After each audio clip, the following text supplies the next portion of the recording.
This is weird.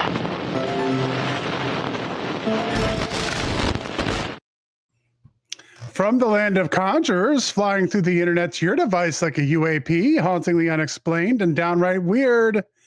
This is the Witching Hours, and we are ready to take off in the flash of an eye. Good evening to one and all, wherever and whenever you're listening to this program. I am Frosty, and joining me, as always, is the medium Jenny Lee. How are you doing, Jenny?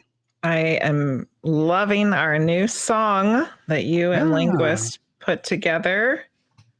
Yeah, mostly Linguist, but yeah, we worked on it together. You were the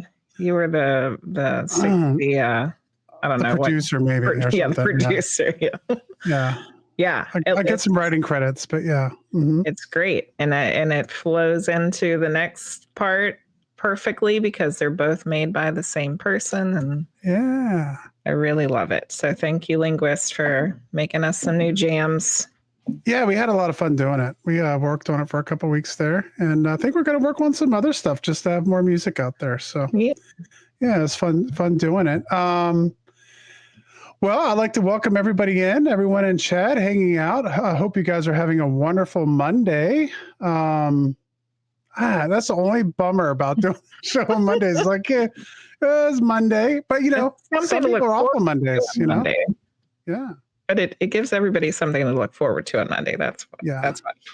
And of course, schools are going back all across the nation over the next month. I think some people have already been in school for a week or so, and some people are going back now. In Virginia, a lot of schools are going back now, and we'll have schools today going was back. First day of school for our kiddos. Those Mondays are hitting a little harder for people all across the country. Or if you don't have anyone going back to school, you might notice a little bit more traffic out there in the mornings. I saw that the other day too. It's like, I know school's back in session because my commute went from like 20 minutes to 45 minutes. Got to get around them buses.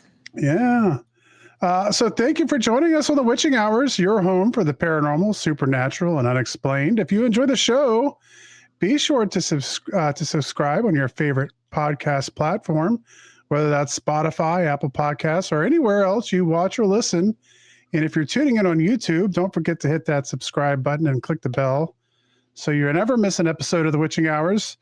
And I always say reviews and ratings really help if you are inclined, because it helps more people find the show. So if you like what we do, leave us a review, share the podcast with a friend who loves the weird and unexplained as much as we do.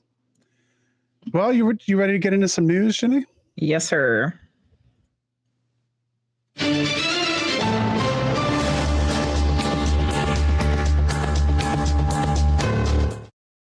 Well, I would just say, probably to lead off, go ahead and get your emotes ready. No. Load them up. Load it up. Not the microplastics again.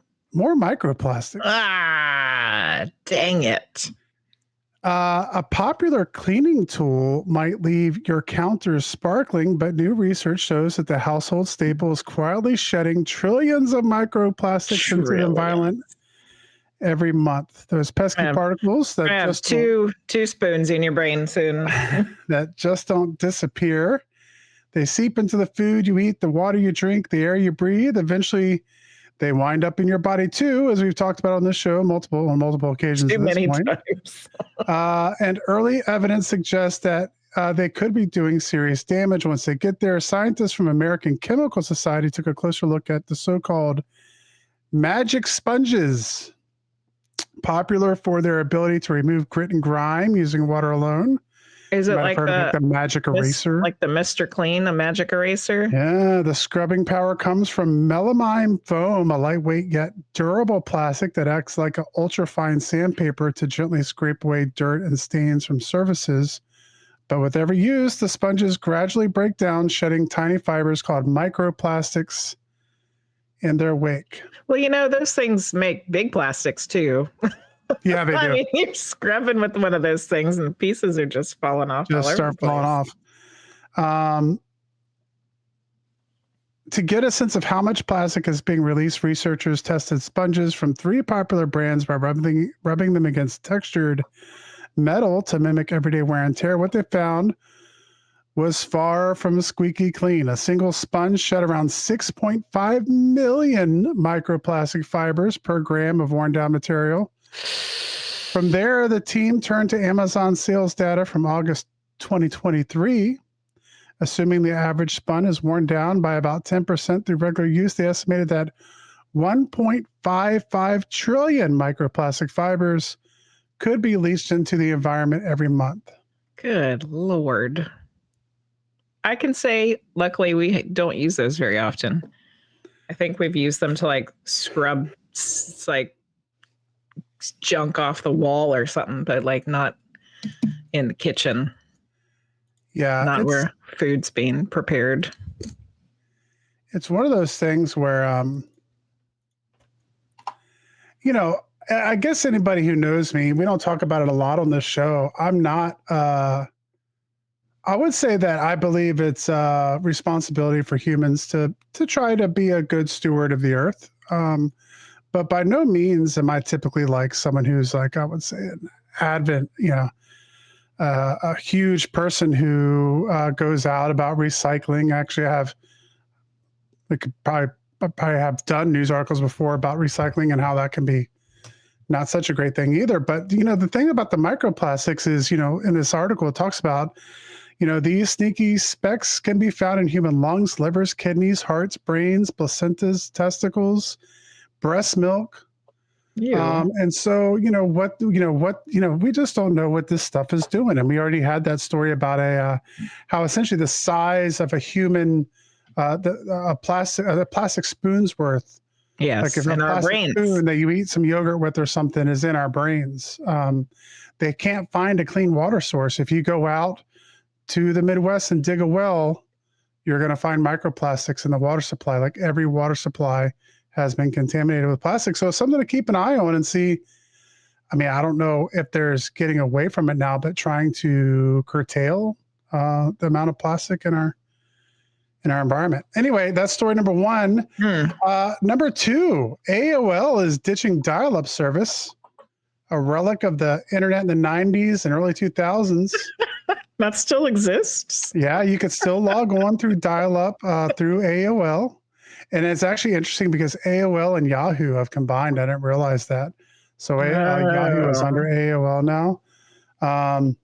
It says the company, also known by its You've Got Mail greeting and the CD trial discs, made the announcement on its website. AOL routinely evaluates its products and services and has decided to discontinue dial-up internet. The service will no longer be available in AOL plans. So if you are still using the dial-up, it is time to upgrade. Good Lord. September 30th. They said the dial-up service, along with AOL dialer software and the AOL Shield browser, will be discontinued on September 30th, 2025. Wow. When's the last time you had dial-up internet, Janae? 2005, 2006. Mm-hmm. Yeah, about 20 years ago. We moved out in the country, and they didn't have any cable or anything out there. 2005, 2006. All right. So dial-up from AOL's gone. I'm sure there'll be somebody who comes in, because there are people who still use it. So I'm sure someone will come in and pick up the slack for that very small user base. Story number 3, Annabelle is back on the road. The real-life inspiration behind one of horror movies' most haunted dolls is back on the road and headed towards Maine. Look out. The real Annabelle doll, made famous in the Conjuring film series, will be available to see at the Augusta Civic Center as part of the Maine Paranormal and Horror Convention. The doll's permanent home is at the Warrens Occult Museum in Connecticut. The museum was established in 1952 by paranormal investigators Ed and Lorraine Warren. And of course, that's been in the news lately because that was sold recently to comedian Matt Rife to open it up for possible paranormal investigations. Both the real doll and the movie prop will be available for viewing at the Maine Paranormal and Horror Convention. Photography and video will be allowed for convention ticket holders. And it's the first time the dolls are touring the country as part of the New England Society for Psychic Research's Devils on the Run tour. And of course, in July, the paranormal world was shocked by the sudden death of the tour host and organizer Dan Rivera. So this is the first time the doll is coming back out since that happened this summer. So we will see. If you're up in New England, you can go check it out. We just need to have the movie prop one going around. Just a movie prop? Yeah. I would like to see that one. The movie prop one? Yeah, that'd be cool. Yeah. You don't want to see the real Annabelle? I'm good. Yeah. Yeah. I mean, we've talked to some people who have seen it. Mm-hmm. Yeah. Yes. Yeah, I think Irene saw it. Irene and Danica saw it. Yeah. I talked to him a little bit about it. That'd be something I'd like to have a little more conversation about. And then, of course, you have Robert the Doll. So you have, quite a few things that have been on tour going around. I don't know if they do tour Robert the Doll, though, do they? I don't think so. He stays put. Yeah. It's probably where Annabelle should be, but there's a great shock doc about Robert the Doll that has Cindy Kazan. Watch it somewhere, wherever it is. Yeah. Well, that was the news. Microplastics and Annabelle, and a lot of stuff been popping up again. Quite often, Annabelle has been a topic the whole summer, and of course, microplastics. Maybe it's just in my algorithm now. Probably, yeah. So I'm glad Allison wasn't here to hear the microplastics. All right. Author Robert Bitto has had over 30 years experience in Mexico as a student and an employee of a large multinational corporation, and as the owner of an imports business founded in 1999, Sueños Latin American Imports. He was a professional researcher from 90 to 93. In addition to his MBA and BBA, Robert holds an MA in Latin American Studies from the University of New Mexico. From 2015 through 16, he served as the San Diego chapter president for Menza. He has published 3 books and a coloring book, which we have had, and I think you've used on screen before, right? Yes, we use it. Yeah, and he has been the host of the popular podcast and YouTube channel Mexico Unexplained since 2016. Please welcome to the show our friend, Robert Bitto. How are you doing, Robert? I'm doing great. Thanks for having me on again. Like I said before we started, it feels like I'm among old friends now. Yes, we feel the same way. Yeah, it's great. It's great being able to be able to speak with you. There's just so much. I mean, you do so much, and there's so much stuff that you've put out. For someone who likes talking about the paranormal and weird and unexplained, we could just go on forever. So thanks again for coming on. Yeah, thanks. And your news intro there, it made me remember a story that happened in my store when I had a retail store. Okay. I've owned this business, like you said, since 1999. Between 1999 and 2009, I had a physical brick and mortar retail store. And people have asked me, because the nature of my business is I still, next month will be 26 years that I've been doing this. Wow. And I go down to different countries and import arts and crafts. So I've imported hundreds and hundreds of dolls, okay? Yeah. And other objects. And I've had people ask me, have you had any of those objects come to you that are a little bit off, or have you had any paranormal experiences with anything? And I don't know if I've talked to you about this before, have I? No, I don't think so. Okay, well, here's a story. Okay, well, I was importing these dolls from Peru that were kind of like knockoffs of Pueblo storytellers.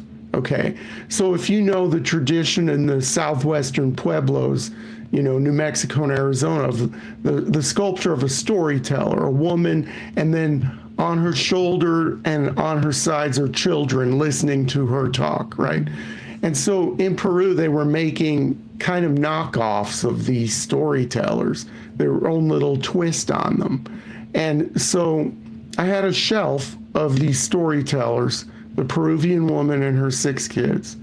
And when I came in one morning, on the shelf where the storytellers were, there was one that had, I don't know how it moved, but it did move, and it was on the edge of the shelf, and it had pushed off 3 other objects that were down on the ground. And I opened the store with my teenage employee at the time, Connor. He was 17, and gosh, he's like 36 now, but we're still in touch. But I opened up the store with him, and we walked in, and I'm like, whoa, what is this?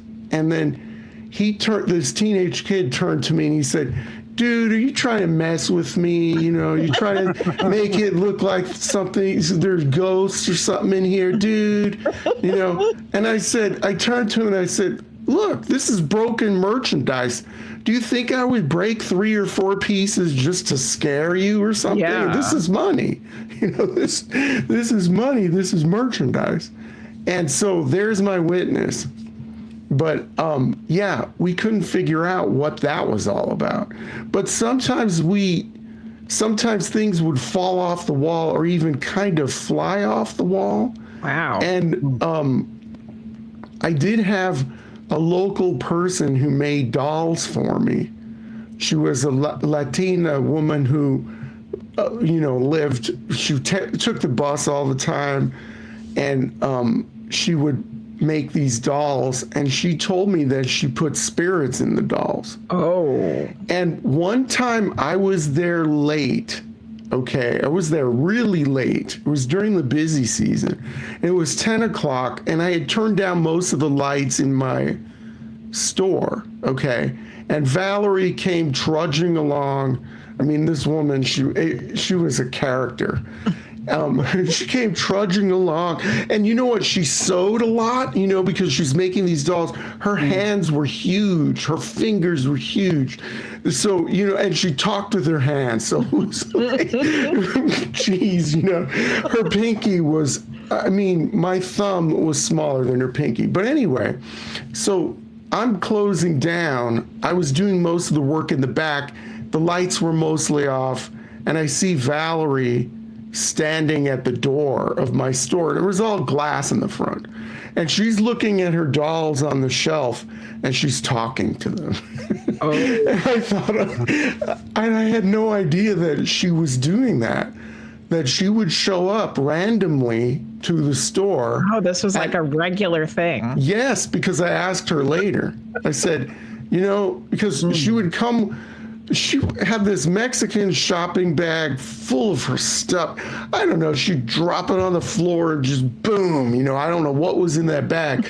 But she would get off the bus and she would, unload her wares and stuff. And she made some really good stuff, let me tell you. Her sewing, her work was really good, I have to say. And she was also a healer. She said her grandmother was a witch. And, then I asked her about the dolls, and she said, well, I have every right to talk to my dolls if I want to, and I'm surprised who's here and who isn't. And because I would sell them, and stuff. But she was quite the character. I remember I was having back problems, and I had a fountain in my store. Okay. And it gave a great ambiance, it was running all the time. It was a Cantera fountain, and I told her I was having lower back pains, and then she said, well, why? She would swear a lot, and I'm not going to swear here. She was like, why didn't you tell me? I'm a healer. And then I was like, okay, well, what are you going to do to me, right? Because she was so, different. Right? Yeah. That's not a good word to use to describe her, but I'm going to say that. So she said, go over there and sit over there by the fountain, and I want you to face 3/4 of the way towards the falling water. And I said, okay. So I sat and I angled myself exactly how she said. And then she went like, I heard her go, because she was behind me. And then apparently she took her hands and put them by my back, not on my back, Yeah. but maybe 3 or 4 inches away. And I felt the heat. Wow. And I felt the heat of that. And then she said, okay, stand up. And I said, oh, all right. I stood up and I was like, what the heck did you do? Wow. What did you do? And then she swore at me again and she said, don't ever, she said, if you ever need me, you need to call me, you need to use me. And I was like, okay. And this is kind of a funny end to the story. There was another small shop that sold arts and crafts and eclectic stuff, and it was called Bazaar Noir, and it was run by a woman who would dress like a vampire and stuff. Oh, that sounds fun. I would hang out with her in her back room. It was like a Victorian vampire lair with velvet furniture and stuff, and we would go and commiserate or whatever. Fun. And her name was Vile. That was the owner of the store's name. And I said to Vile, I said, Valerie came by and she cured my back, and everything. And she put her hands and she didn't touch me. And she goes, gosh, Valerie's always on the bus and she's so sweaty and gross. You were just feeling the heat from all of that. I was like, no, it worked. Yeah. It did. It worked. Yeah. I don't know why. I mean, was there some sort of psychological thing there? I don't know. But, it worked. And well, Reiki practitioners, when they're doing Reiki, their hands are supposed to feel hot. So, I don't know if Valerie went through some Reiki level 1, 2, 3, but it sounds like it's kind of the same thing, Yeah. Well, she said that a lot of her healings and stuff were based on her grandmother, in the old country or whatever. And so I don't know if I have no idea, where it was all coming from. It's interesting because, Jenny knew Reiki practitioner, and this is quite a long time ago now, way before we ever did this podcast, really before I even got into spirituality. Like, I was into weird stuff, but I wasn't into like healing and stuff like that. I didn't really know anything about it yet. And they asked me if I wanted to do a Reiki session, and I did. And I actually felt kind of nervous about it because I was like, well, inevitably, nothing's going to happen. And then what am I going to do? Am I going to have to lie and be like, oh, I feel better, or, whatever. I just didn't know. I was kind of nervous about it. And, I laid down like on a massage table, and she came and, didn't touch me, just kind of ran her hands around, and I had my eyes closed and did like a meditation and all that stuff. And Robert, I felt tremendous for like 3 weeks afterwards. Like, I just felt like I had a whole bunch of energy. I felt like rejuvenated. And I went from like, in the inner part of my mind going like, oh, like, what do I do if this doesn't work? To being like, man, like, why did this work? It was, it was an experience. And then of course I really haven't even really gotten Reiki since. And when I did it, I was like, I'm going to start doing this all the time, Yeah. So I probably need another Reiki session, I guess so. Is what I'm saying. So do you think Valerie's dolls were the ones knocking stuff off the shelf? I don't know, but I told her before that storyteller incident happened, I told her, I said, I think there's some creepy stuff going on in this store. Yeah. And then she got mad at me again, she started swearing and she said, you're not honoring the crafts here and the spirits that are in them. And she said, you need to be lighting candles, you need to be burning sage, you need to be, what did she say? Copal incense. I needed to burn copal incense. And I did eventually. I eventually sold copal incense. And it's kind of like this amber sap thing, this crystal amber. I don't know if you've ever. I'm not familiar with it. I actually just bought some of those not too long ago, really? but I didn't know really what they were. You're explaining to me what they are now, because I just was like, oh, these look cool. Yeah, it's the sap from a tree, and the trees can get really big. And I had masks made out of gigantic copal trees. I had these Neat. huge masks that are no longer made in that region of Mexico because all of the big trees are all cut Yeah. down, the 400-year-old trees that were Dang. that big, you know. But Valerie, yeah, she said, you're not respecting the. She got so mad at me, but she always got mad. And you didn't want to mess with her because remember, I told No. you that big, heavy Mexican shopping bag full of stuff. Yeah. She was walking, you know, like I told you, she came to my store, it was like 10 at night. She was always walking around this big city at night, right? And then she said somebody grabbed her arm and said, give me all of your money. And she's telling me the story in the store. And she said, some guy grabbed my arm and said, give me your money. And then I looked at him and I said, does it look like I have any money? I'm broke. Now let go of my arm. And Robert, he wouldn't let go of my arm. So I took my bag and I just started slamming him. Oh no, poor guy. That guy picked the wrong lady. Yeah. And it's too bad she's no longer with us. Aw. Sad to say. Valerie. I heard about her tragic demise about 10 years ago. It was an overdose. Oh, dang. And she had kind of a hard time coping with modernity, I guess you could say.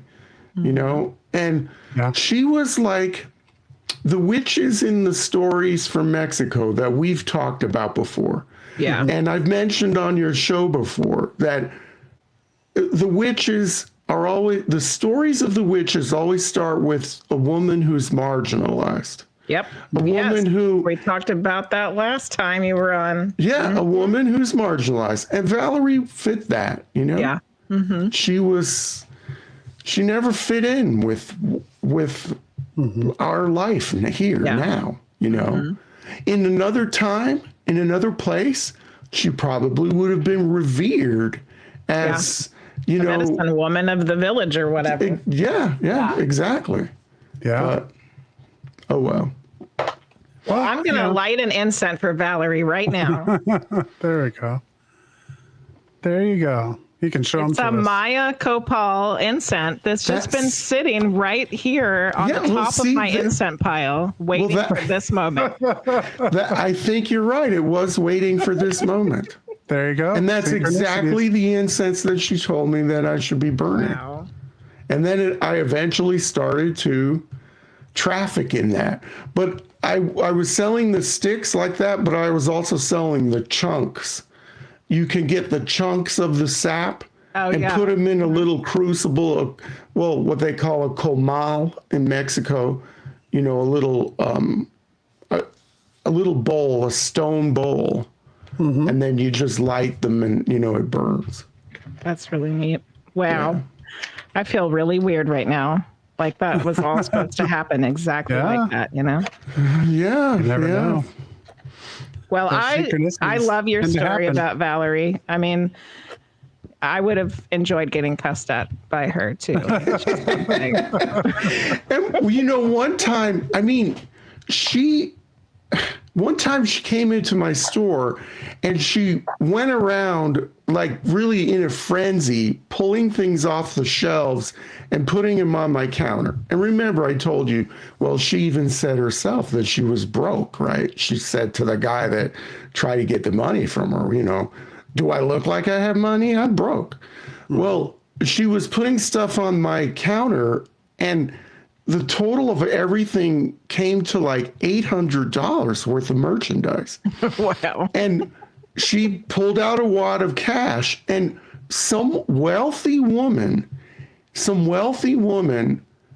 heard about Valerie and contracted her services and paid her all this cash and to do things in her home. So, you know, occasionally she had some really good luck like that. Yeah. But, and she was pretty well known in kind of like an underground way. Mm-hmm. You know, a lot of people knew about her, especially like in the arts and crafts community and stuff like that. And one time I had an art show at my store where I had local artists and we took over the parking lot.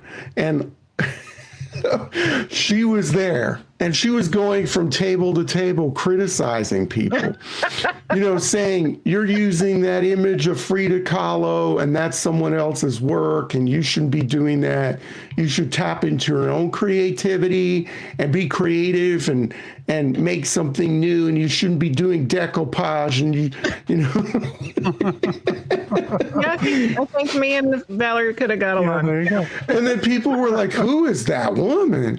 Oh my gosh. Oh my goodness. No, but anyway, that was a very pleasant walk down memory lane. Yeah. And that all came from your news story about the dolls, because I've had people ask me about possession and you know, weird things happening, because I am buying, and I still buy arts and crafts that are made in certain conditions. You know, some of them are ritualistically made.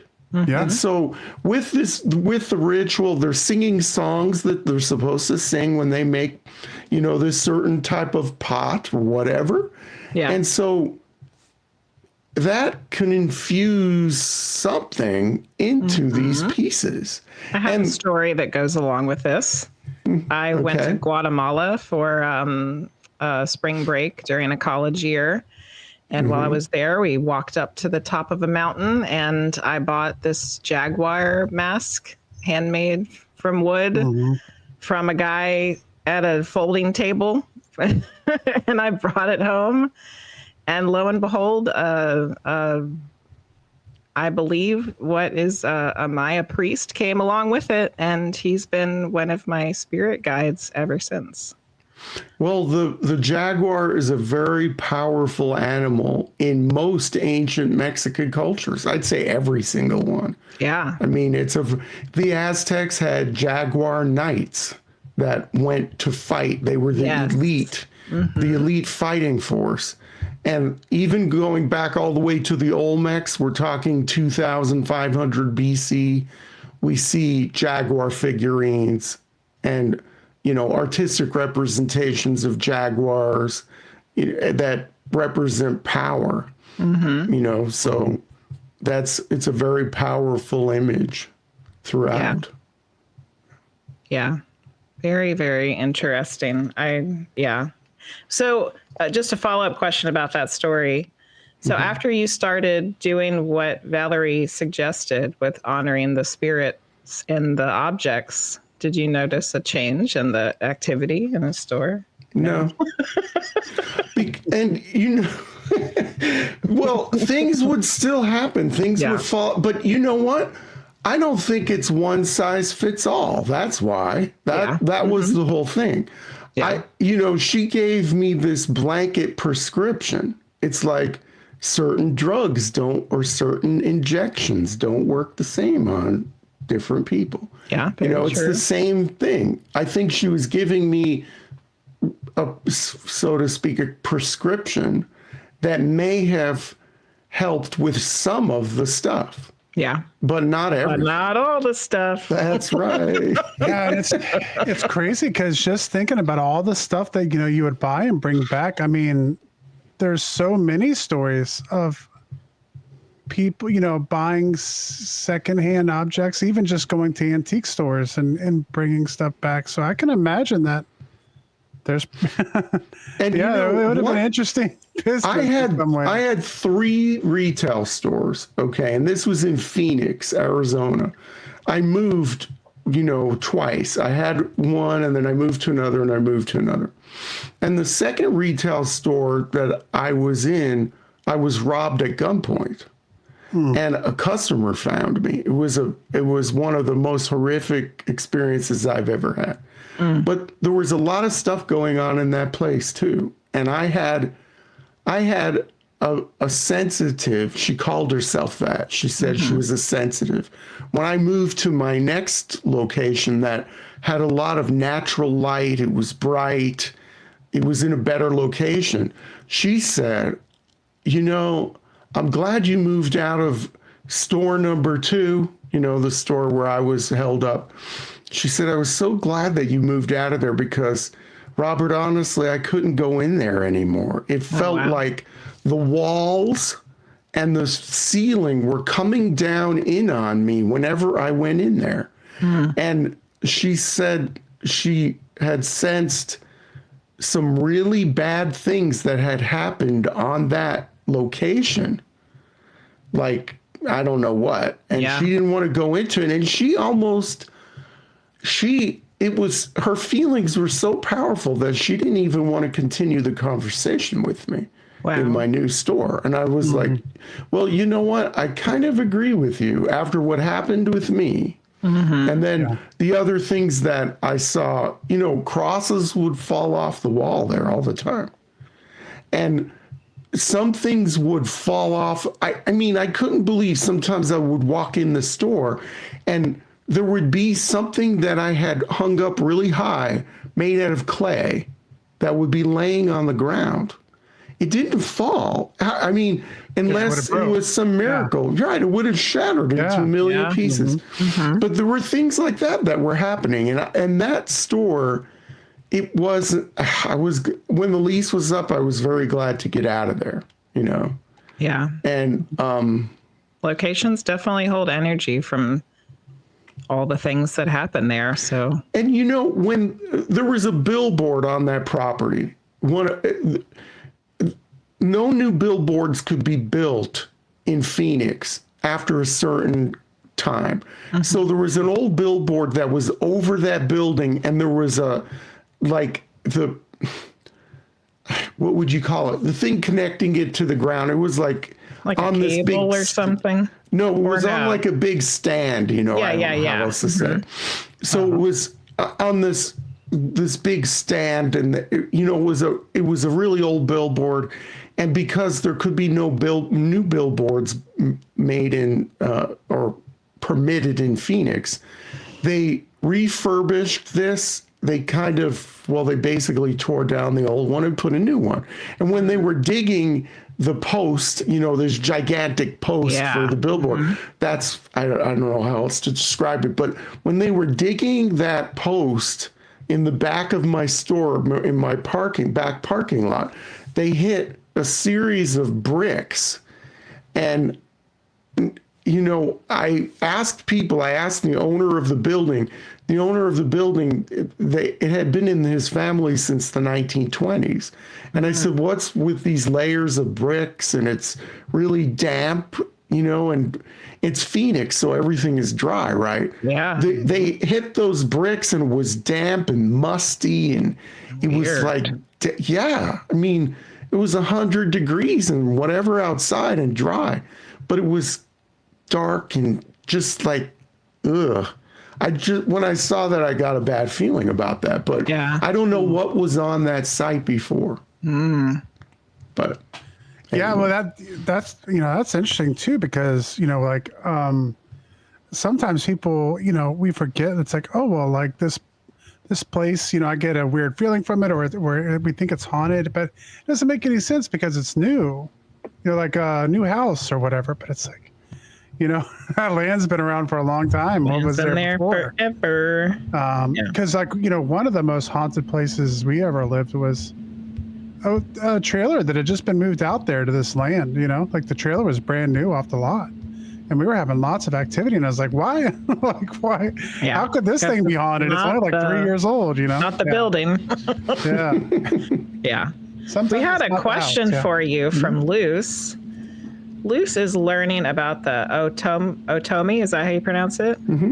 Otomi tribe of the Aztecs. From what I know, they are militant, but did they still have the same general beliefs as the rest? Well, all of those central tribes in Mexico, the Otomi and the Tlaxcalans, the Aztecs, they're all Nahua-speaking people. And they all pretty much had the same belief system with variations.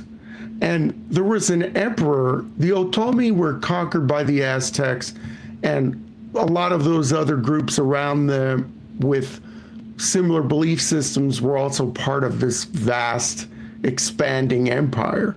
And there was an emperor called Owisot, who was named after the lake monster in Lake Texcoco. There was a lake monster, and I think we might have talked about this before. Was that like the giant river otter type thing? Yes, exactly. Yeah. So this emperor who was named after this creature, he tried to standardize the religion throughout the empire, and it was a hard thing to do, and he didn't quite get that done.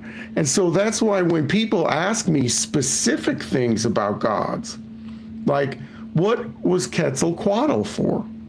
Or Tezcatlipoca or Huitzilopochtli. What I've learned, there are variations of each of those, and they're different aspects of the gods.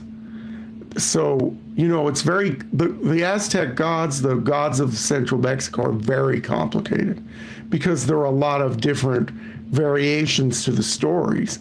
And like I said, this emperor tried to say, okay, we're going to have a state religion, we're going to try to standardize all this, but it didn't really work. I guess there was no mass communication, venue that they could use, or like the internet or whatever, something that to make it easily standardizable. So, yeah.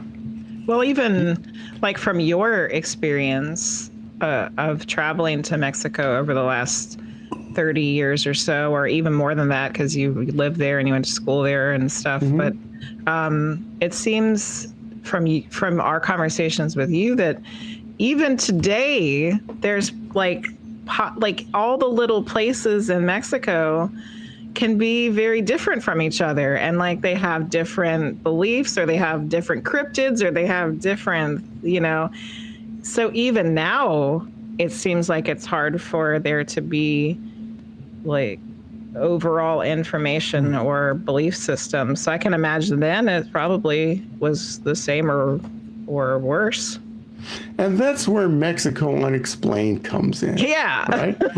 Because we're bringing all of this to the English-speaking world. Yes. And also people in Mexico, too, when they tune into my shows, I get a lot of people from Mexico who communicate to me in English or Spanish. And they tell me, I never heard of this before. Yeah. So everything's very localized. Yeah, there are a lot of, and we talked about like the blood-sucking witch that one time, where it was only known in Mexico's smallest state, their Rhode Island, or if you're Canadian, their Prince Edward Island. So their smallest state in the rural areas. So people in the capital city didn't even know about the blood-sucking witch. Yeah. So that's how localized things are. And I'm getting stories all the time because, I've said this before, I think people in the comment sections of my shows, they call me Professor Bitto, Dr. Bitto, all this stuff. But, because I'm imparting all this knowledge, right? But I have the right to learn too, right? Yeah. And so people will always come to me and tell me stories. And a lot of these stories are like hyper localized. Yeah. And we'll have people who, the border is very fluid. We won't go into politics or whatever, but, some kid who's born on the U.S. side who has grandparents in Mexico, was sent to his grandma's house every summer when he was in elementary school or whatever. And then when he was down there, he heard about a monster that lived in the cave on the outskirts of town. And then, he tells me the story. Yeah. And so I know about it, right? But nobody outside that town knows about this two-headed hairy creature that lives in the cave and comes out only certain times during the year or whatever. Yeah. And so people always ask me, are you going to run out of material? Because I'm on episode 420. I don't think so. No. I'll never run out of material. It's kind of like my business. I've said to people, it's running now for 26 years. Next month will be 26 years. I think it's only going to stop when I say it's going to stop. Yeah. And the same with Mexico Unexplained. I took a pause there for about 5 months where I got kind of fed up with YouTube and all of that. Because YouTube is a pain. And I was getting a lot of flack from some people, and I was like, God, is this worth it? But and thank you for congratulating me for 26 years. I appreciate that.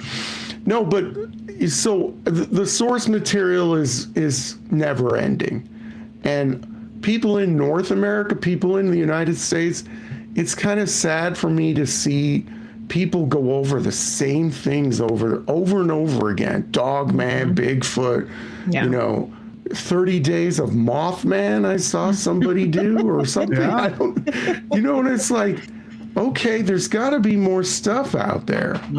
But I don't concentrate on the United States. So, all I know is that for Mexico, I can just keep going. Oh, yeah. And every time I go down there for buying trip, that's the whole genesis of all of this. For people who have never seen me on your show before, that's how Mexico Unexplained got started. On these buying trips, I go to these remote areas, and I was bumping into things accidentally. And then that's when I got the idea to do the show. And so now when I go on buying trips, I go out of my way now to ask, is there a creature? Is there ghost stories? Ghost stories are becoming more popular. And people, when I first started this business in 1999, there was a lot of reluctance to talk about some of this stuff. Yeah. To talk about UFOs, about saucer landings, crash sites, about ghosts or whatever. But now people are more open to talk about it. So there are more stories. Yeah. Yeah. It's becoming less and less taboo. Yeah. I mean, more and more people are willing to share their experiences. I guess, there's a lot of parallels, I guess, to a certain extent to what we do. I mean, because, we talk about anything paranormal unexplained, and I completely agree. Like, sometimes I've wondered, when we got started, it's like, well, how long can you go till you start repeating the same subject? But until you get any answers for some of these things, it's not like you can't talk about them again. New information comes out. I mean, just like this summer, all of a sudden we got a haunted doll, and plantations are burning down, and prisoners are escaping, and a gentleman loses his life. And I mean, it's going to bring up conversation about paranormal stuff. For the UFOs, the UFO question isn't going to go away until we see, until all of a sudden they land one day, or, whatever happens, which I don't think I'll see in my lifetime. Or maybe I will. But so I imagine it's kind of the same way. And, the interesting thing about what you do with Mexico Unexplained is, and I can only say this from the viewpoint of an American, but it seems like the United States dominates a lot of, at least in our country, in the United States culture dominates everything. Like, we don't do a lot of world news, and we don't do a lot of, to be honest with you, we don't have a lot of information that goes around about what else is happening in North and South America and Central America and the Caribbean. And so I don't think there is a lot of information or knowledge about these things that happen south of the border and through Central America and South America, with a lot of people who are really curious about, I mean, especially right now, I think about the paranormal and like these kinds of things, these tales that come from there. Yeah. I was filling a gap, and there's a lot more room for other people to step in too if they want, Yeah. Oh yeah, for sure. So there's two different talking paths we can go here, but I wanted to ask you about, so right after you were on last is when you decided to take a break, but at the time it sounded like it was not going to be a break, like you were done. I was done. Yes, so I was. What happened? Done. Because we were so sad, and now we're so excited that you're back. So what happened? What changed your mind? Well, it was a number of things. I was contacted by, well, this is pretty extraordinary little story. I was contacted by a Maya shaman who told me that my work was valuable. Yes. And he said that the stuff that I was talking about needed to be talked about. Mm-hmm. And I was like, well, I kind of poo-pooed this guy. But then he kept at me, mm-hmm. right? He's one of the reasons. He's not the only reason, right? He putting a spark there, though. He did. That's a great way to say it. That's a great way to put it. And he told me, you know, do these rituals, whatever. And I'm thinking, this isn't really my culture. You know, I'm an American, and so I was really thinking about it. But he was always in the back of my mind, and then other people would comment on some of my stuff, and I was getting a lot of input from Mexican Americans who were not, I mean, hardworking people who are struggling. A lot of people who are hardworking, struggling people trying to make it through the day, telling me that they really liked my channel because it made them feel good about their heritage. Mm-hmm. In an era maybe where they're told not to feel good about their heritage. Yes, because look what happened not that long after. Right. Everything here just completely went haywire. So then, okay, there are a lot of different things. I got a lot of sympathy and a lot of really good comments from people. And then, you know, there was that shaman who stepped in, which was totally out of the blue. I didn't expect that. But then I said, I did some soul searching, and I said, well, why am I doing this anyway? I mean, I don't really need the money from the advertising. I have a business. This is like a hobby. Mm-hmm. You know, it's like having a stamp collection and expecting that to make you money. But I guess if you sold stamps on eBay, right, or something like that, but a train building hobby or something, you're doing it for yourself. Mm-hmm. And, you know, for some of it is your own self-fulfillment. So a lot of these different things impacted me, and I decided to come back and just resume what I was doing. And fine, I get 4 or 5 new subscribers on YouTube. I figured out a couple weeks ago, at the rate I'm going to get that magic 100,000 Chrome YouTube button in 40 years, okay? And I'm going to be around in 40 years. My dad is my dad is 98 years old.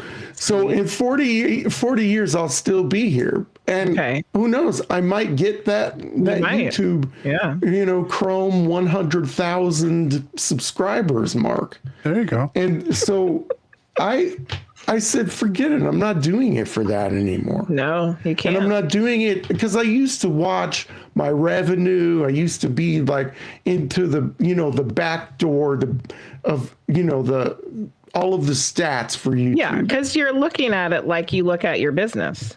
Yeah. Bingo. Yeah. Bingo. That's not what it was. Well, exactly. You know, and that's perfectly put. And I tend to look at everything in life. And to my detriment, I tend to look at a lot of things in life like I look at my business. And that's not everything is transactional. No. And so, so I came around, and now everybody's happy, but things have changed. A lot of things have changed in like the past 5 years or so. Mm-hmm. And I'm getting, I mean, one of the reasons why I decided to quit was because of all the horrible people who were coming out of the woodwork. But it seems like it's worse now. And it's a lot worse now. And I'm not even caring about that anymore. No. You just have to ignore it. Yeah. Yeah, it's like one of those things where, you know, human beings, I when I teach in college and stuff, and I'll tell my students, I could tell you guys today, I could have a vote. I won't give any homework for the rest of the year. Who's gonna, who votes for that? There's going to be someone who's like, no, you know what? I want homework. So you just can't. I mean, a human beings will just go against the grain just to go against the grain, And so no matter what you do, you're going to get those comments, just even for trolling, Yeah. So yeah, so you just have to interact with the people that are there that appreciate what you're doing and have positive things, and just ignore the garbage. Yeah. I'm looking. Yeah. I don't see my YouTube button up there either. I don't see mine back there either. Well, if you're at 40 years, we're probably about 80 years. Yeah. So. Yeah, I probably won't be alive when we get ours. So. But, I do have to say, I wasn't going to say anything, but I do want to say that it touched me when that happened. And I was kind of surprised. I mean, not surprised because I didn't enjoy Mexico Unexplained, but I woke up one morning, came down, I was sitting here at my desk and was having a cup of coffee, and I saw your post that you put up on YouTube, and it moved me.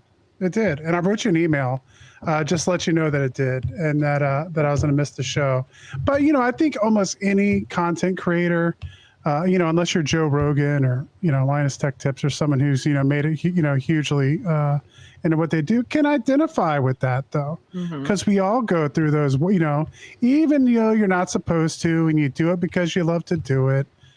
We're human beings, and we look at the numbers, and we want to see that people are enjoying the content that we put out. I know for this show, I mean, I put a lot of heart into what we do, and a lot of time in my mind of thoughts about how to make things better. And so it's it was also good to see that, like, I'm not the only one who has those thoughts. Like, man, like, does anybody, and then, but you get that growth, and you get the people who do care, like you said, and you get the people who are excited, and you get the people who say, hey, I really enjoyed that episode. This really meant a lot to me, this one thing. And, then you realize what you're in it for. And another thing that I realized too, what it sounds like, you kind of did as well, but, when I was in my 20s, I played in bands and I did all that. And we were pretty successful, but I never made a lot of money at it. I played heavy metal music. There's no money in heavy metal. And, but now that I'm an older guy, I look back and I go, man, that was the best time. Like, I'm just hanging out with my buddies, playing music, creating stuff, being creative, and I love that. And, that's, I think, a lot of what, for people who create online and YouTube, part of that is that creative outlet that you have to put something out there for people to be able to enjoy. And sometimes it's just worth it just for that. I feel like in my case too, there's a need to create. There's an innate need inside me that I have to create, and I have to share the knowledge. I have to share what's been shared with me to a larger audience. And, speaking of disappointed people or, whatever, when I did end it, I remember I got one really heartfelt, it really stuck with me, a very heartfelt message that was, you could tell the person struggled to write it in English. And he told me he was a janitor in LA, in California, and he would sit with his daughter, his 9-year-old daughter, and listen to my shows every Sunday.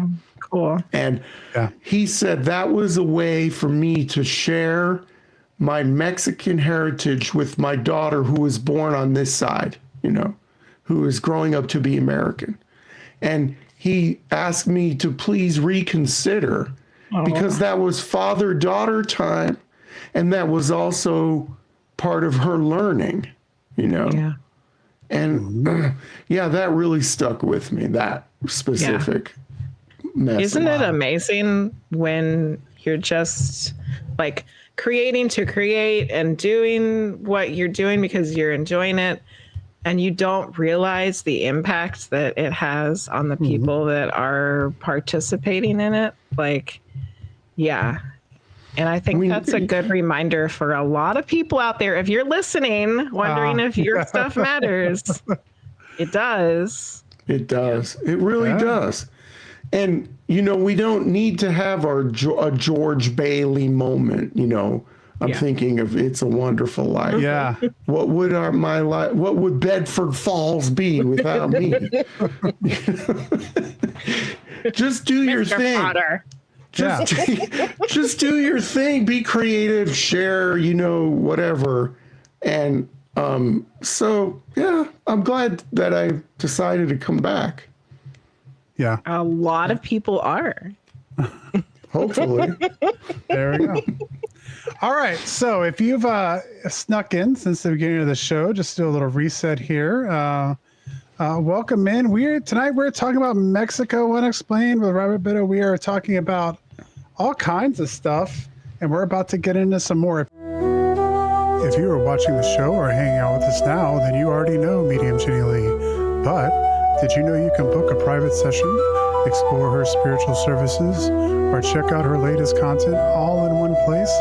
Head over to mediumjennylee.com. Whether you're seeking guidance, answers from beyond, or just curious about what the spirit world has to say, Jenny offers personal readings, mentorship, and more.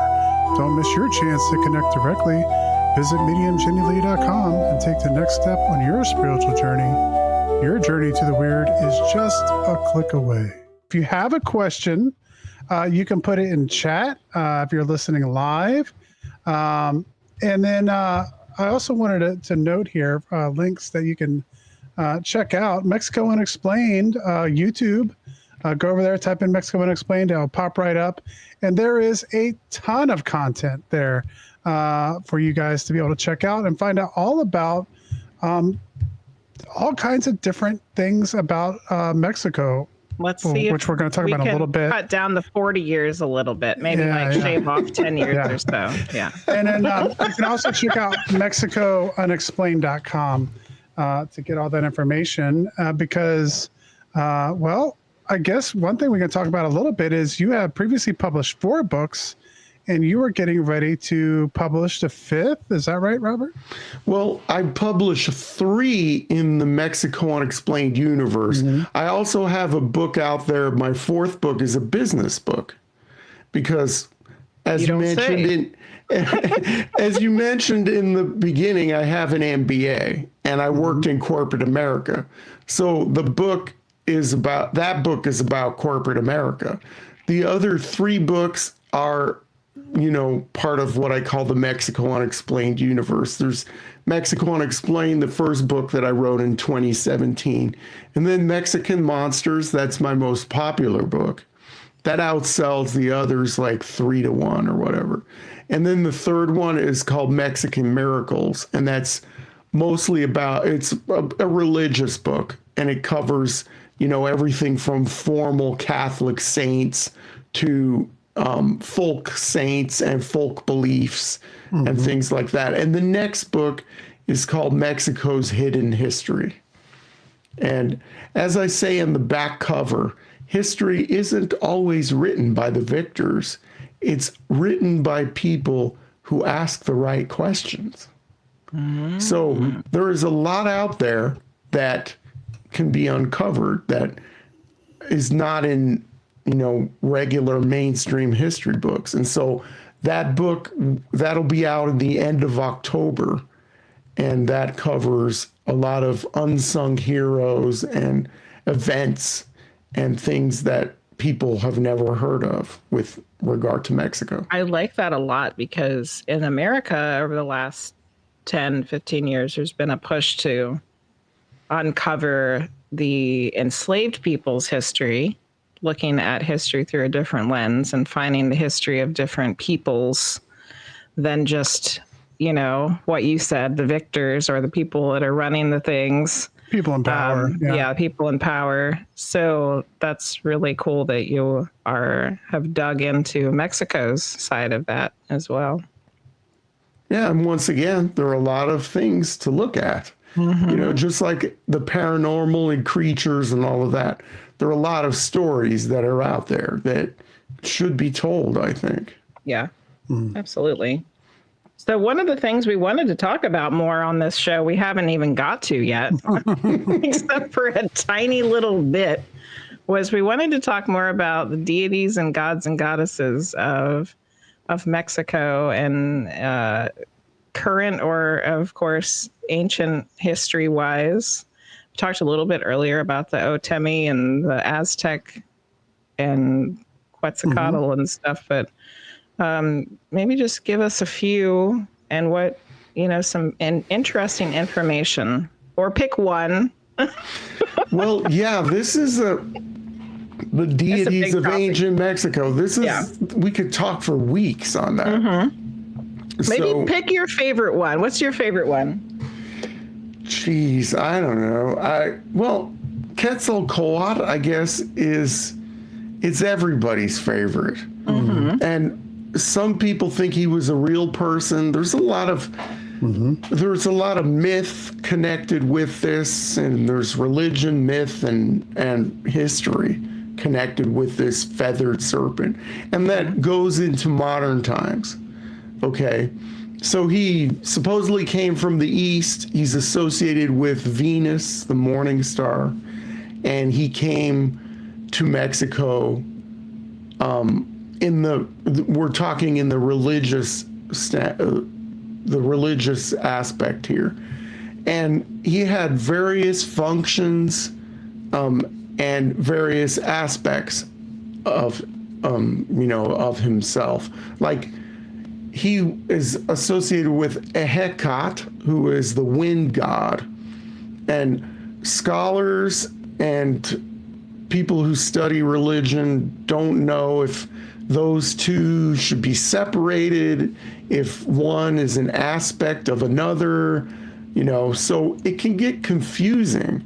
And to top it off, like I said about the Otomi and versus the Aztec and the other Nahua peoples of central Mexico, they all had their own spin on it. And so to make like an encyclopedia of ancient Mexican gods, it would be several volumes long if you wanted to include all of the different stories.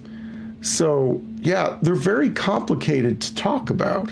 Yeah. And they're not gods like the whole notion of God. It's not like Greek and Roman gods. Okay, the Greek goddess of wisdom is who? What? Athena, right? Athena. Yeah. So if you want to pray to a goddess of wisdom, you look it up like a dictionary when it comes to Greek and Roman gods. And, there you have this definition. But the Mesoamerican gods are more subtle. They're more, and they're not like living on Mount Olympus. They're around you.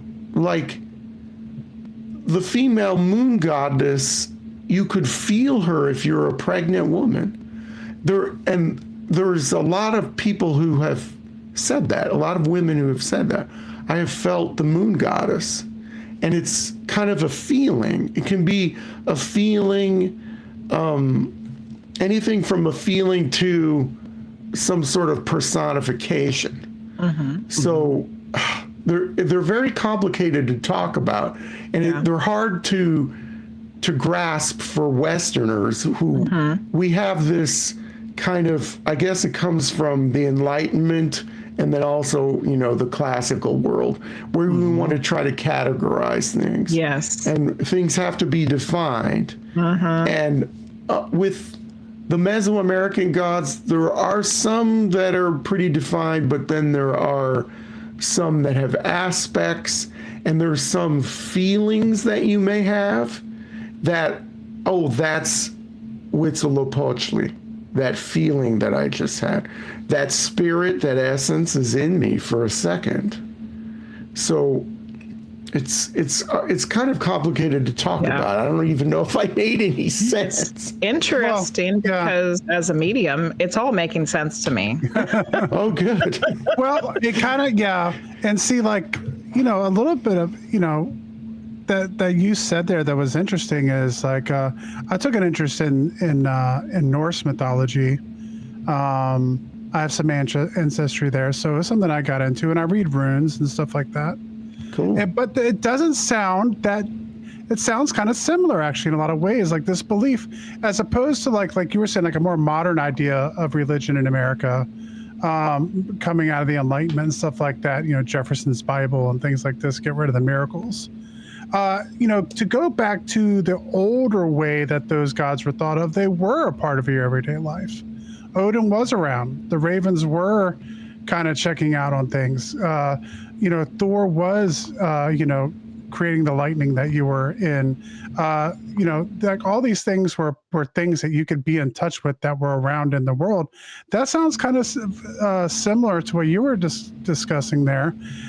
The question I have is, this is something that I think is obviously still kind of underground. It's a movement that's happening with spirituality. I think now more people are getting into some of these older gods. Is that something that ever went away in Mexico?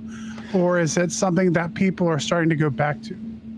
It depends on where you are. Like central Mexico, the whole Aztec Empire that was met by the Spaniards as, you know, as I always say, a living, breathing empire culture. That religion was pretty much dismantled. And there were some folk practices that got woven into Christianity. Actually, a lot of stuff did. And became part, you know, the syncretism, as they say. And so there was that. Some of the old rituals and old beliefs were co-opted and woven into Christianity. But then there were other rituals and practices that go outside the church, but without the recognition of deities.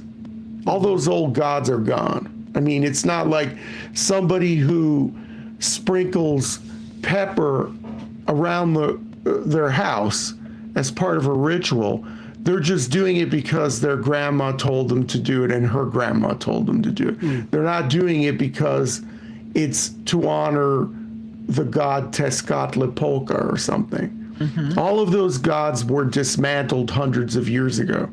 And there are some people who are ripping off mostly Americans who claim to be, you know, Toltec shamans, or, you know, they profess the belief system. And, you know, when you pull away the curtain, these people who are calling themselves practitioners and believers in these old gods, they just learned about it on the internet, you know. But then you go to some of the more rural areas, like in the Maya area, and there are people who are still believing in a lot of those spirits. And they won't name the gods by name, but they will honor like the jaguar, like we were talking about before, and other things like that. But then they'll go to church on Sunday, or they'll participate in the fiestas or whatever, and go to confession and all that stuff. To me, it seems like it, and you can let me know if this assumption is wrong, but it seems like over most of Mexico that's been the case, that it's like some, like the old ways still find a way to be mixed in with the Christianity. Like they fit together. They get them to fit together. Where in the Western world, it was like, we're going to kill you if you're doing that. You know? Right. And a lot of that blending happened because the Spanish were outnumbered. And they said, okay, how do we, like for example, the holiday Day of the Dead, okay, that was celebrated in the springtime, and it was an Aztec celebration of life.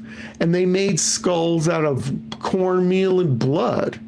And so what the Spanish did is they said, okay, we're not going to completely eliminate this. We're going to move it to All Souls Day and All Saints Day. And those human blood skulls and mixed with corn, we're going to use this old Sicilian art form from southern Italy called alfeñique, which is a blend of sugar and egg whites. And we're going to make those skulls out of sugar and egg whites. So we have sugar skulls. That's where that came from. But the Spanish were so outnumbered, they found that they had to take some of those beliefs. They couldn't just eliminate everything. But a lot of the modern people in Mexico who are practicing some of these things, they don't know where they come from. Yeah. It just And gets they don't passed down. associate them directly with Quetzalcoatl or Huitzilopochtli or Coatlicue or any of these other gods. But that's where they're coming from. Yeah. Some of these rituals and practices. Yeah, it's just things that that generations were passing down. Yeah, so nobody has an altar in their house to Huitzilopochtli. Yeah. No one does that. No one has altars to the old gods or anything. They're unknowingly, for the most part, practicing some of this stuff, but nobody's actually worshiping unless it's a revival movement. You know, like I know in the Norse religion, there's been a revival. Well, there's been kind of a revival of some of this, but a lot of these people, like I said, are scammers, and they've learned sketchy stuff on the internet and everything, and so. Well, through all the revivals, it's like it's hard for any of them to be what it would have been because nobody knows all the details because it's lost to time. Yeah, so much is law. Like even the rune, like there's certain runes they don't know what it means, and you're never going to know because they had no written language, and it was 1,000 years ago. Yeah, you know, yeah. So I imagine it's kind of the same way. It's like, you know, like you were talking about earlier, like not only are people being seen, not only are certain gods, you know, viewed in a different way in different regions, but then some of that information is just lost. You know. So, you know, we do have a lot of information because a lot of it is lost. That's correct. I'm not challenging that point at all. But we do have a lot of information because a lot of these cultures, several of them had writing, and the writing's been preserved on stone in books and things like that. We have somewhat of an idea, not a complete picture. Yeah. And as far as like the Maya writing system, we can read, quote unquote, read. Some of it has to be interpreted, you know, in context. About, I'd say 75% to 80% of it now. And the Maya world, the ancient Maya world is exciting. It's an exciting field because every week there's something new. And we're just learning like crazy now. Well, that was one of the real interesting things, and we might have talked about this before, so I hate to bring something up again, but how they were finding, like with the pyramids, they were finding like that they built pyramids over older pyramids. And so they've gone into some of these older pyramids and found like where they still have the paint and stuff on them because they haven't been, and so there's been a lot of information that's been found from those as well, I imagine. Yeah, and I mean, a year from now, we could be talking about all new stuff. Yeah. Because that's how fast they're uncovering and deciphering things and, you know, discovering stuff. Yeah. There's a big problem in Mexico about funding for some of this stuff. But a lot of the things that we're discovering it's by accident. Like the whole Maya train that went through the jungle. So many things were discovered building that. It's not finished yet. And then, of course, there's that famous story about the president going out there to inspect the tracks and to see how the progress was. And he goes and he looks up in the tree and he sees a little person. He sees an Alush. I don't know if we talked about that. Yeah, we did talk about that. Yeah, that was a cool story. So the president himself saw this cryptid or whatever. But that Maya train alone has uncovered tens of thousands of artifacts just by them. There's so much stuff out there. I don't know if I'm familiar with that. So what was it that they found through there? Though you're talking about the Mayan train? Right. It's a train that the present government of Mexico is building. Oh, that they're building now. Okay. They're building now to connect a lot of these ruins that are inaccessible in the jungle.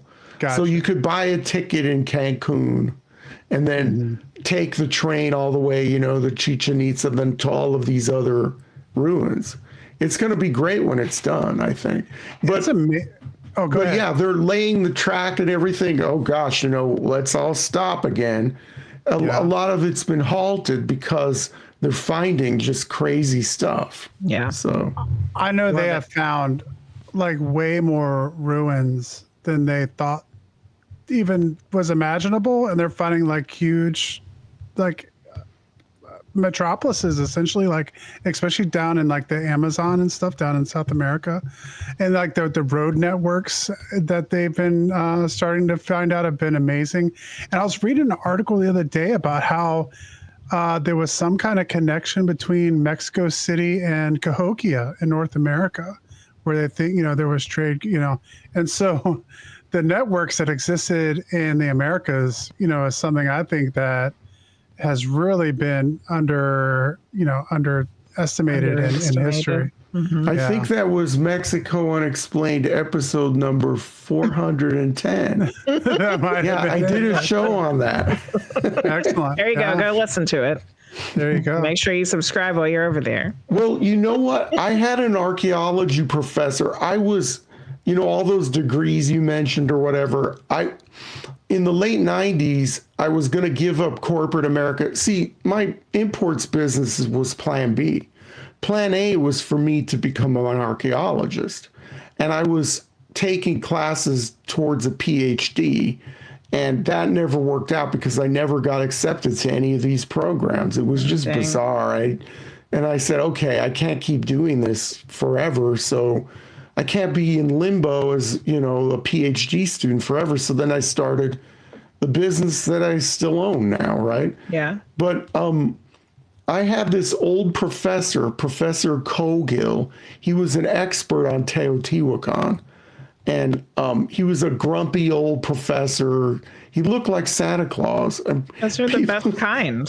people called him the grumpy Santa Claus, and everybody was wondering how old he was and all this stuff. But anyway, one of the things that he said, don't ever underestimate the ability of these ancient people to get around. And he said, yeah, there was definite contact between Teotihuacan, the big powerhouse city state in Mexico around 2,000 years ago. They had trade routes that went all the way up to what is now outside of Santa Fe, New Mexico. So, and in a lot of the ruins, the Pueblo ruins in New Mexico and Arizona, they find things like macaw feathers and other things from Mexico in burials and things like that. Yeah. So yeah, people did get around. I did a show also about the possibility that the Maya colonized Florida. There are some, Yes. yeah. So they could have been in Florida and all the way up through Georgia too. Yeah. Because that was the Mayan blue, right? Yeah, there was a connection there with that. So you never know how far people went. And, if a trader from Teotihuacan went up to a pueblo near Santa Fe, what would prevent him from going across the plains to Cahokia or to even the Great Lakes or something, Yeah. I mean, people could wander that far. People are explorers. Yeah. I mean, not every person, but a lot of people want, especially if you're not tied down to a desk job, like no one's working in their cubicle at the time.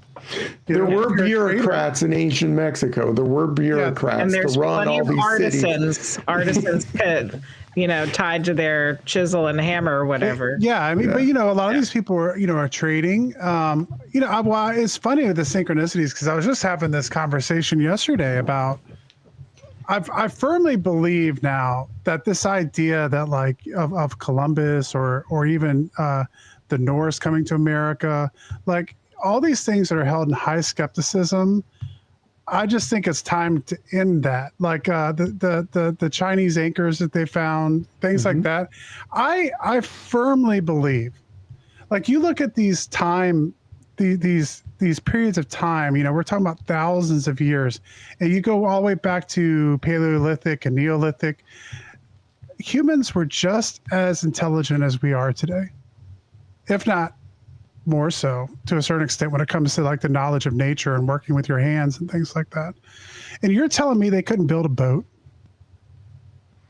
Like if you put all of us together and we have our community and we have like this village, you're telling me over 1,000 years we couldn't figure out how to sail in the ocean? Well, I mean, that's ridiculous. yeah, I have a book, I think it's right about there, called They All Discovered America. And it shows all of the evidence of possible Roman, expeditions here, Celtic, Saint Brendan, I guess, was a Celtic explorer.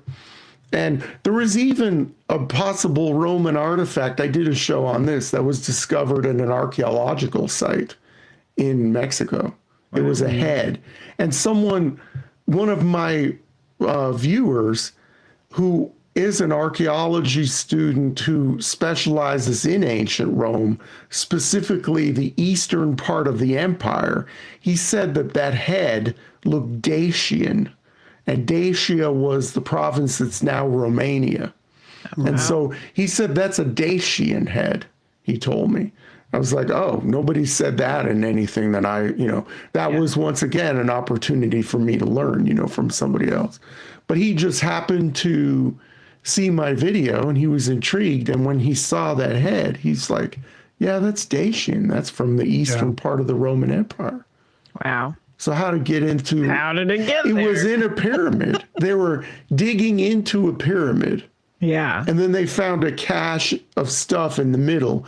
And here was this head that had, what do they call that? A Phrygian cap on.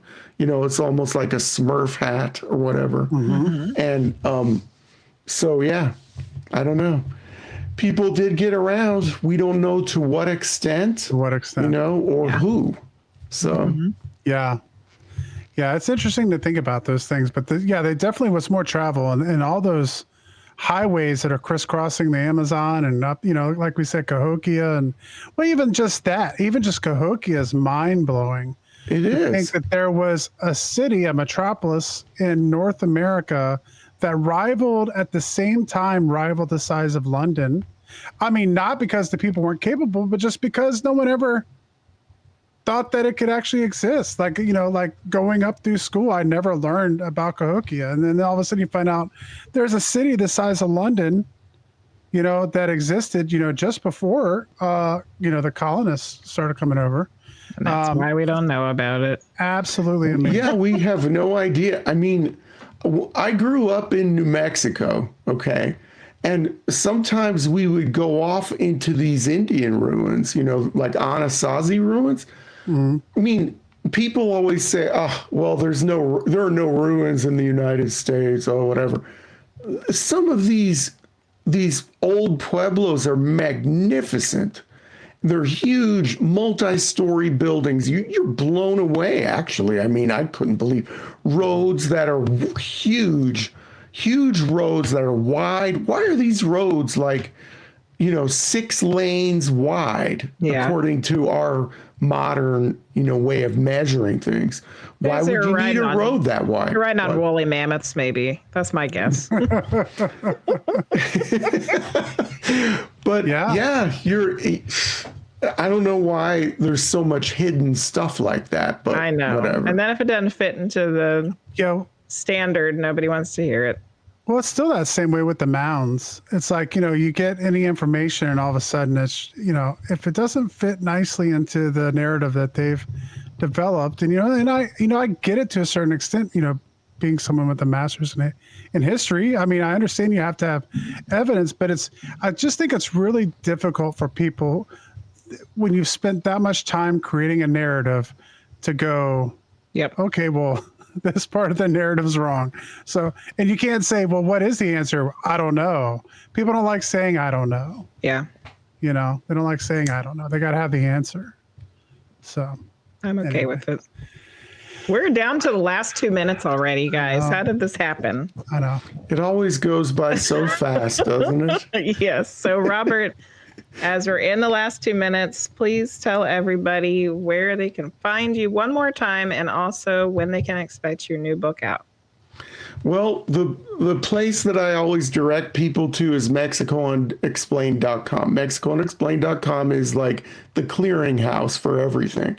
You can go, there are links to different things there. You can go to my TikTok and all the other social media platforms. You can buy an autographed book. There's link to merch there. So I would say go there, and if you're so inclined, you can subscribe to my YouTube channel to make those 40 years go a little bit faster. Uh-huh. But yeah, and I don't have any paywalls, so everything is completely free and accessible to people. There you go. So, that's one of the best reasons to go listen. Yeah. So if you are, like that man who wrote me that heartfelt letter, and you want to share things with your children, you want to share your heritage with your children, it's all free. You can just go there and explore. Yeah. And there's a ton of content there. So if you want to learn, it's a great place to go hear about some interesting things. Thank you so much, Robert, for joining us tonight. It was great to have you back on again. Yay. Yeah, let's do it again. I always have fun. There's an endless amount of things to talk about, so it's not like we're ever going to run out of topics. Right. I'm looking forward to it already. All right, everyone. I just want to say one more time, that's MexicoUnexplained.com. If you're listening at another time in another place, I will have that information down below in the description, so you can check out all those links and get to where Robert was telling you to go. Next week, we are going to have on Colleen McCann, and we are going to talk about style rituals, a personal energy stylist. So we'll be getting into some interesting things I haven't even thought about before next week. So join us for that. Gonna be interesting. Yeah. So for all you listening at another time and another place, we will see you all next time.